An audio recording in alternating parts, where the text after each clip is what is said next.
Pre release ఉంటుంది కదా, అప్పుడు మాట్లాడదాం. ఊరికే ఏం మాట్లాడతలేను. కానీ నేను సినిమా చూసిన అంటే నాకేమనిపించింది అంటే ఈ ఫిలింలో ఆ క్యారెక్టర్ ఎట్లయితే చేసిండో అంత ఇన్నోసెంట్గా అది కష్టం అనిపిస్తుంది నాకు అట్లా యాక్టింగ్ చేయడం.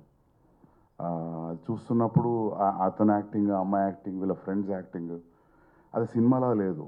అది మనం పక్క నుండి చూస్తున్నట్టు అనిపించింది నాకు. అది నేను కథ విన్నా, అసెంబుల్ కట్ చూసిన. ఒక్కరోజు షూటింగ్ పోలేదు, అసలు వాళ్ళని ఎప్పుడు డిస్టర్బ్ చేయలేదు. నాకు మైక్రో మేనేజ్మెంట్ ప్రాబ్లమ్స్ ఉన్నాయి, మళ్ళీ పోయి వాళ్ళని డిస్టర్బ్ చేస్తానని చేయలేదు. నేను కథ విన్నప్పుడు ఎంత నవ్వినో సినిమా చూసినప్పుడు అంతకంటే ఎక్కువ నవ్వినా. సూపర్ హిలేరియస్ రైడ్, అదేది చెప్పగలుగుతా. ఇంకొంచెం ముందుకు ఎంతో కొంచెం మాట్లాడదాం. యా, అండ్ ఫస్ట్ టైం మా భద్రకాళి ఫిలింకి క్లీన్ యూబై వస్తుంది. ఎప్పుడు ఏళ్ళు వచ్చేది. సో ఎన్నిసార్లు ఫ్యామిలీతో రమ్మన్నా రాలేదు, ఈసారి అయితే రండి.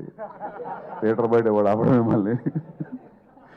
సో యా, మ్యూజిక్ బాగుంది అండ్ టైం అసలు తెలియట్లేదు.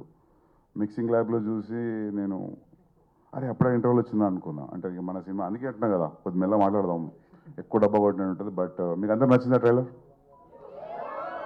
ట్రైలర్ ఎట్లతో సినిమా అట్లే ఉంటుంది throughout. Yeah, thank you.